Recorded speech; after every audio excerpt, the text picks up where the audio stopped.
readers. I'm excited to read another book today with you. I wish I was there in your classrooms, but today this will have to do. I'm going to be reading a folk tale to you, and a folk tale is a story that's been told many times, at first by mouth, and then people decided, oh, this is such a great story, I'm going to write it down and make a picture book out of it, or just a novel out of it, or whatever way that they want to tell the story. So today I'm going to be telling you the story, I'm going to be reading you the story called Cinderella Skeleton. So you all know the fairy tale Cinderella, and fairy tales are folk tales, stories that have been retold many times. And you probably know that story pretty well. So you'll get the gist of what this story is already about, even before we read it. So it's called Cinderella Skeleton. Look at the cover. Ooh, so cool. So as I'm reading it, we're going to be doing something really special. We're going to be thinking about the theme. And the theme is a message or lesson from the story that you can apply in your own life. So oftentimes the folk tales were told a long time ago to teach people lessons for their life, to teach people out there, oh, you should not do this or you should do that because of this great story. Because if you don't, these things will happen. These terrible things will happen if you aren't this way, or you aren't kind, or you're mean, or whatever the lesson is that they want you to learn. So some common themes are love, like love conquers all. It's good to love. Being kind. Kindness matters. Ooh, not being jealous. Jealousy can be a theme. Perseverance, like never giving up. Being brave and being honest. Those are all common themes in folk tales. So today we're going to be reading our story and thinking about, what did the author want us to learn from this story? And the lesson could be a lot of different things. You might learn something very different than what I learned. And as long as you learned it and have some proof for it, then that lesson that you learned is great. So how are we going to do that? How are we going to figure out the lesson in the story? We are going to be thinking about what the story is about. We're going to be reading it and sort of retelling it as we go so that we get the plot of the story. If we understand what this story is about, we'll understand what the theme is. We'll be able to notice what's happening to the character and what is she or he going through. What kind of lesson are they learning from the things that are happening to them? And to do that, we have to really understand the story. So retelling it as we're reading it, thinking about the beginning, the middle, where the problem is, and the end is going to help us do that as a reader. So we're going to think about that as we're reading. And as we're thinking about that, I also want to teach you 2 GC words today that are in the story. And the first one is the word withered. And I picked this word because withered means something is old and maybe dry, kind of falling apart. It's in really bad shape. Like this plant is withered up and it's dying, it's dry. And a lot of these, of what is pictured in the story looks withered because of the setting of the story. It's in a creepy cemetery and a mausoleum, which is like a place where tombs are, and it's kind of a withered, creepy looking place. So I picked that word so that you would know what that word meant. And the next word is implore. And implore means like somebody begs you. They implore that you don't go into that awful cemetery where there's scary creatures. Implore, beg you. All right. So if you hear those, you can let me know. Give me a thumbs up. So remember today, we're going to be thinking about the theme. We're going to sort of look as we're reading about what happens in the beginning with the characters and the setting, and then think about what happens in the middle, what the problem is, what the character is doing. Is there a lesson that the character could be learning as we go through this story? And then at the end, we'll figure out how the problem was solved. There's a nice end to the story. And is there something to be learned with what happened at the end? All right, so let's get started. Cinder Skeleton. written by Robert Souci, illustrated by David Cotreau. Cinderella Skeleton. This is a rhyming book. It's really fun to read and listen to. Cinderella Skeleton dwelt in boneyard acres near the wood, third mausoleum on the right. Decayed, decrepit, what a fright!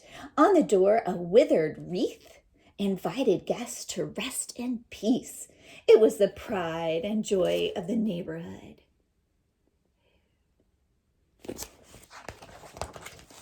Cinderella Skeleton was everything a ghoul should be. Her build was long, lean, and lank. Her dankish hair hung down in hanks. Her nails were yellow, her teeth were green. The ghastliest haunt you've ever seen. Foulest in the land was she. Cinderella Skeleton's stepsisters treated her with scorn. Grisseline was small and mean, and firmly packed with spite and spleen. Tall, bony Jane, a scattered brain, was just as vile and twice as vain. They worked Cinderella from dusk till morn. Cinderella Skeleton, it seemed her tasks were never done. She hung up cobwebs every place, arranged dead flowers in a vase, littered the floor with dust and leaves, fed the bats beneath the eaves. She had no time to rest or fun.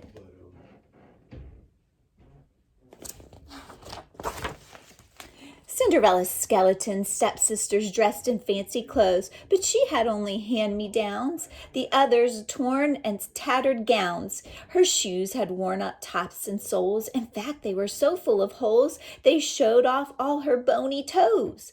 Cinderella Skeleton asked for help with household chores, but stepmother Screech began to shout, "You're lucky I don't throw you out. My girls are gems, you're a common clay. How dare you even think that they should streak the windows or strew the floors?" So I want to think about the beginning. And the beginning is where we learn about the characters and the setting and kind of what the beginning, maybe an inkling to what the problem is.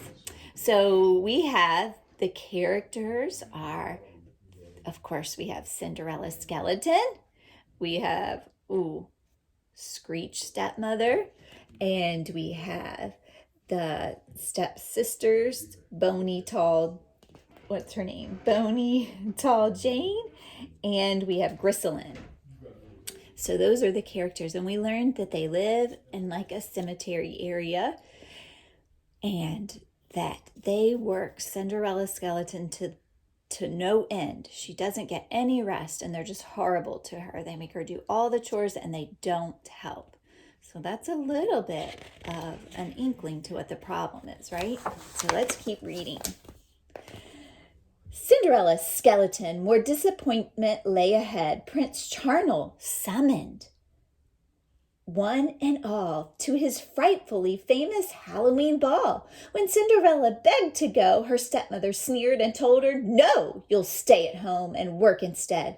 Cinderella Skeleton watched the others leave in a hearse, Screech in a mournful bombazine, her girls in mildew green satin. Then Cinderella made this vow: "I'll get to the prince's ball somehow. I'm taking an action for better or worse." We're learning about her as a character, right? She's not the kind of girl to give up.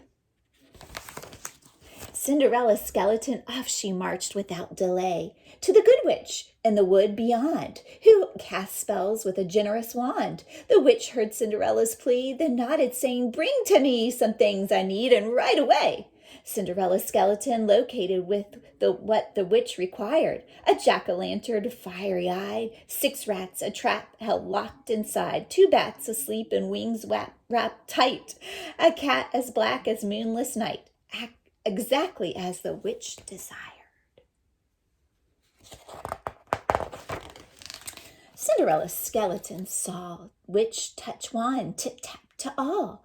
The pumpkin turned to funeral wagon, the rats to nightmares, part horse, part dragon, the bats to footmen at the ready, the cat to driver holding steady, the steeds who sped her to the ball. Cinderella Skeleton, the witch exclaimed. "You need new clothes." Her wand flashed magic to replace Cinderella's rags with a gown of lace, trimmed in silky ribbons and bows, while each worn shoe that showed her toes became a slipper with a satin rose. Cinderella Skeleton was eager to be on her way, but the good witch said, "Before you go, there's one important thing to know. If you fail to heed my warning, your joy will fade at the break of day." So Cinderella, she did all the things that the stepsisters and the stepmother wished, and she wanted to go to the ball, right? And they weren't going to let her go, but she didn't give up, right? She got help from the good witch, and now she's getting all ready to go. Cinderella Skeleton reached the ball and caused a stir. The guests all turned to stare at where she stood on top of the palace stair. As she swept down, she heard the buzz of everyone wondering who she was. Then Prince Charming bowed to her.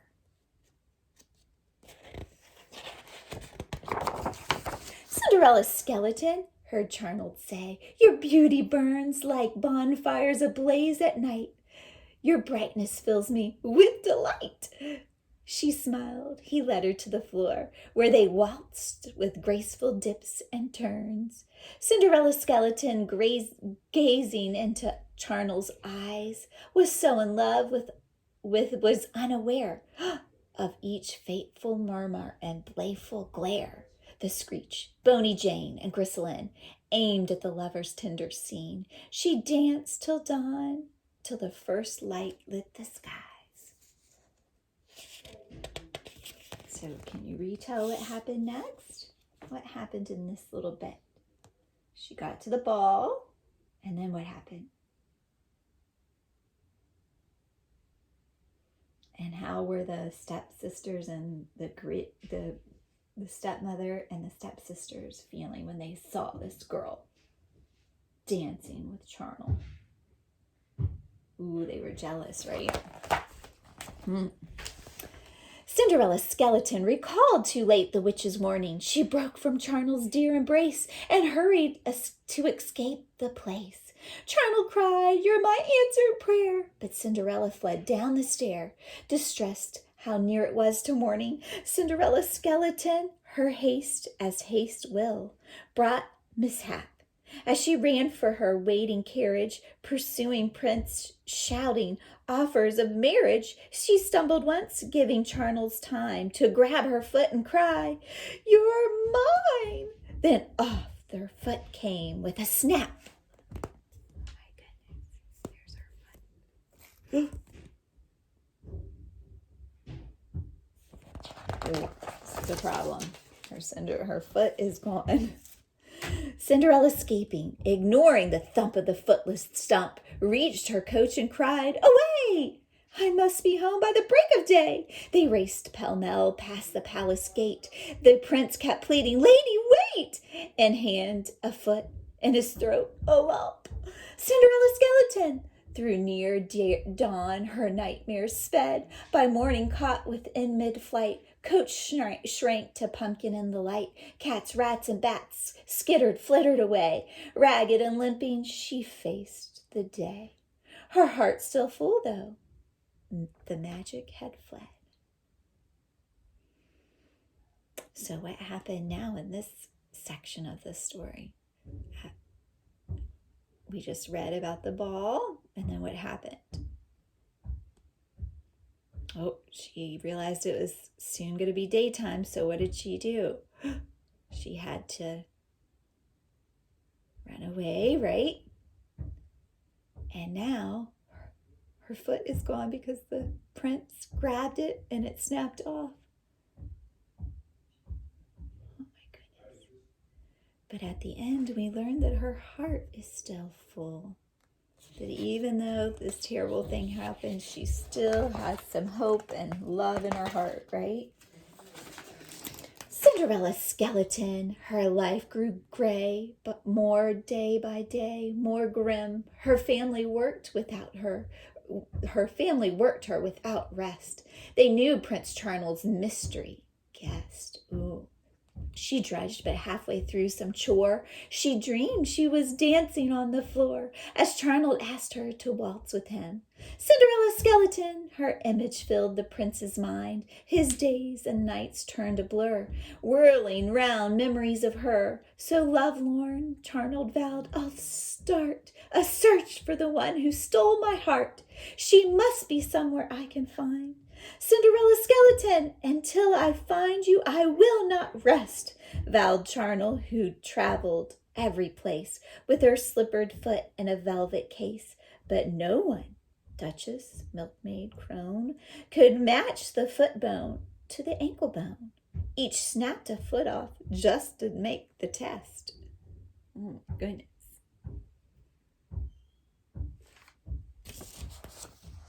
So is he going to be able to solve this mystery? And can we have a good ending to this story? We'll have to see.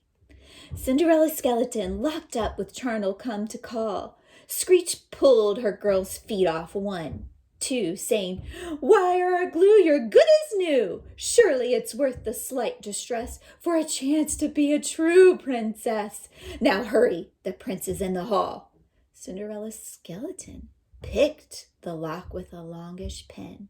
She heard Charnold's voice, his gentle tones, drowned by her stepsister's wails and moans. Bony Jane's ankle was too large and thick, and Grisseline's too thin as a withered stick. Then Cinderella came limping. Wow, she's so determined. She picked the lock.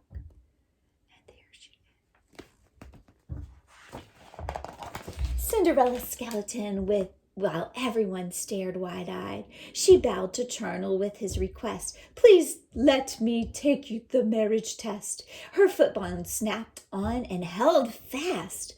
Charnold shouting, a match at last! Here is my promised princess bride. Cinderella Skeleton, the rarest gem the world has seen. Your gleaming skull and burnished bones, your teeth like polished kidney stones, your dampish skills and dankish hair. There's nothing like you anywhere. You make each day a Halloween.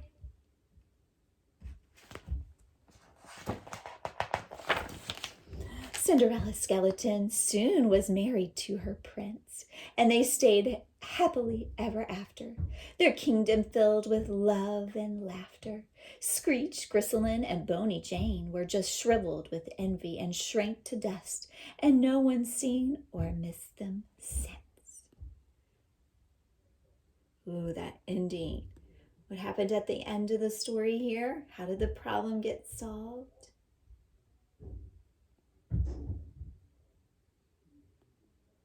Did you remember that the prince went looking for his princess, and they got to Cinderella Skeleton's home, and the stepmother Screech broke off her daughter's legs, her ankles, and did the slipper fit them? And how did Cinderella Skeleton get downstairs? Yeah, she picked the lock and got out. Wow, she is resourceful. And then at the end, I think this is really helpful when we think about theme.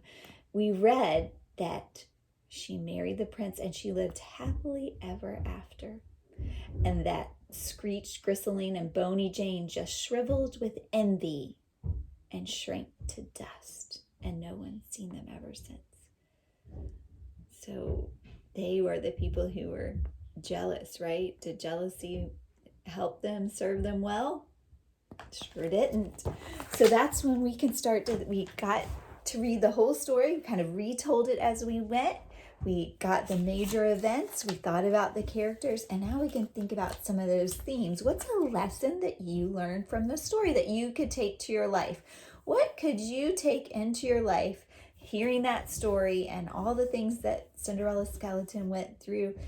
What were some things that you came up with? What are some things that you could take away in your life and apply it to your life to help you?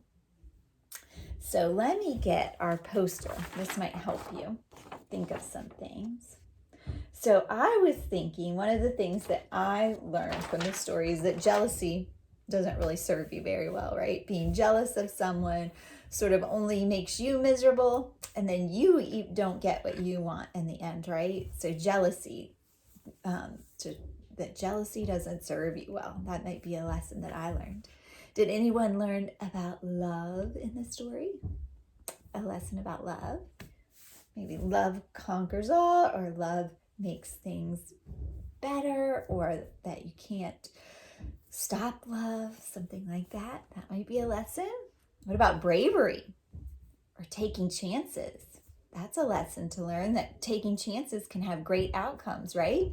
Cinderella Skeleton took some chances. She went to that ball even though she was told she had to work all the whole time and she wasn't ready, but she was resourceful. That's another good one, resourceful.